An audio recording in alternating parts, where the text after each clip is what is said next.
Hello everyone, good morning. Welcome to my online class. Students, yesterday we have discussed about types of maps, atlas and some essential elements of maps. Today we are going to discuss about legend or key. The legend or key explain the marks or symbol that are used in a map. Legend और की ये क्या होते हैं? ये ऐसे marks होते हैं, ये ऐसे निशान या फिर चिन्ह होते हैं या फिर सिंबल होते हैं जिन्हें मैप पे इस्तेमाल किया जाता है. There is not enough space on a map to show the actual size and shape of features like bridges, dams, forest and railway tracks. ये संभव नहीं है कि जो मैप आपको दिया जा रहा है उस पर जो भी चीज़ें हैं जैसे कि bridge, dams, forest, railway tracks, temples etcetera, इन सब का एक्चुअल साइज मैप पे ड्रॉ किया जा सके. So different symbols, letter and colours are used to represent the information. Cartographers use internationally accepted signs and symbols. ये जो cartographers होते हैं जो मैप बनाते हैं उन्हें cartographers कहते हैं. तो ये जो इंटरनेशनली यानी कि अंतर्राष्ट्रीय स्तर पे जो भी साइन और सिंबल एक्सेप्ट किए गए हैं उनको वो इस्तेमाल करते हैं. Conventional colors are used to show certain relief feature by a scheme of layer coloring like blue for oceans and other water bodies, green for plains,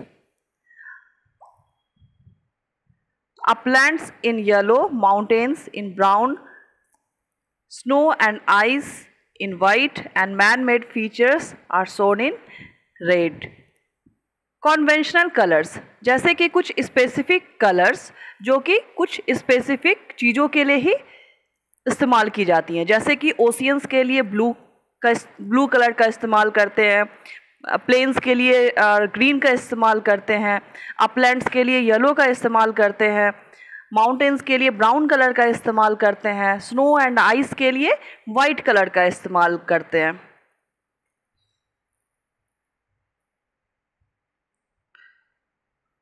Now you can see some conventional signs. Boundaries.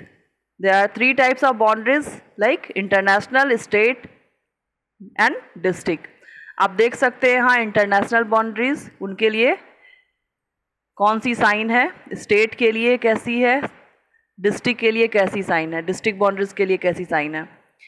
Roads पे आते हैं metals, unmetalled footpath, cart track. Then water system.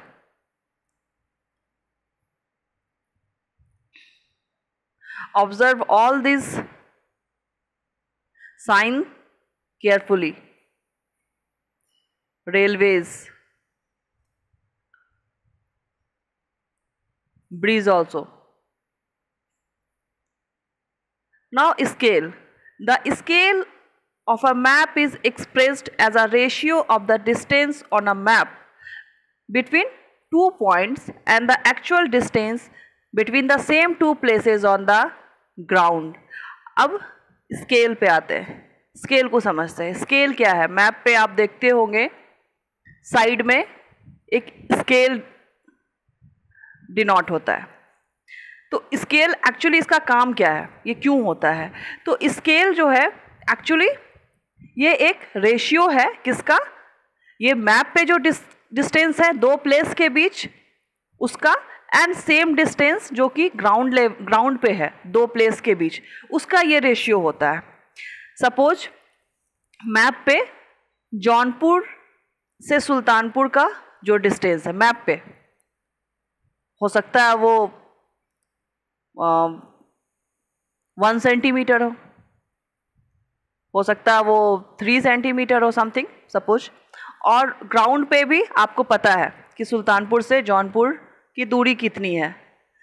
तो ये जो map पे जो scale होगा, तो यहाँ पे जैसे स्केल पे आपको बताया भी जाता है। For instance it is the scale of the map is 1 centimetre. अगर मैप पे वो 1 सेंटीमीटर है तो एक्चुअल में वो ग्राउंड डिस्टेंस वहाँ पे क्या होगा, 4 kilometre.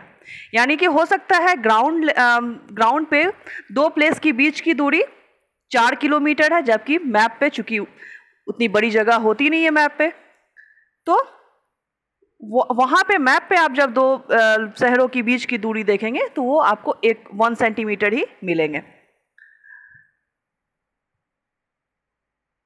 So 4 kilometre and the distance between 2 points on the map is 5 centimetre. अगर ये तो suppose 1 centimetre equal to 4 kilometre, तो अगर ये मैप पे डिस्टेंस 5 सेंटीमीटर आ रहा है, मतलब एक्चुअल डिस्टेंस क्या होगा, 4 into 5 equal to 20 kilometre. Then the actual distance on the ground will be 4 into 20 kilometre. 3 types of scales shown on the maps are verbal scale, linear scale and representative fractions. So that is over of today's class now. I hope you all understood. See you in next class with the next topic. Till then, bye bye.